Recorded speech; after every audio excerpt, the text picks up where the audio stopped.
কই যাব, কি করব, বাঁচানোর কেউ না, এরকম হয়েছে কখনো আপনাদের? যদি হয় তাইলে এটার সলিউশন বলবো, না হইলে তো এগুলো বলে লাভ নাই।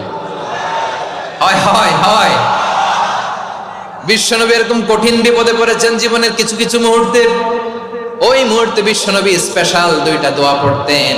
এই দোয়াগুলো আপনাদেরকে জানিয়ে দেয়। বিশ্বনবী বলেন, কঠিনতম বিপদে যখন পড়বা, দেয়ালে পিঠ থেকে যায়, চোখে মুখে অন্ধকার, বাঁচার কোনো উপায় নাই, তখন পড়বা লা ইলাহা ইল্লা আনতা সুবহানাকা ইন্নী কুনতু মিনাজ জালিমিন। আল্লাহ, তুমি ছাড়া কোনো ইলাহ নাই, তুমি পবিত্র, নিশ্চয় আমি জালিমদের অন্তর্ভুক্ত। সুবহানাল্লাহ বলেন। এই দোয়া সাইয়েদনা ইউনূস আলাইহিস সালাম পড়েছিলেন যখন মাছের পেটে ছিলেন। কিসের পেটে? এবং অনেক মুফাসসিরিন ইকরাম বলেছেন, অনেক আহলুল ইলমরা বলেছেন এটা হচ্ছে ইসমে আজম। ইসমে আজম এমন দোয়া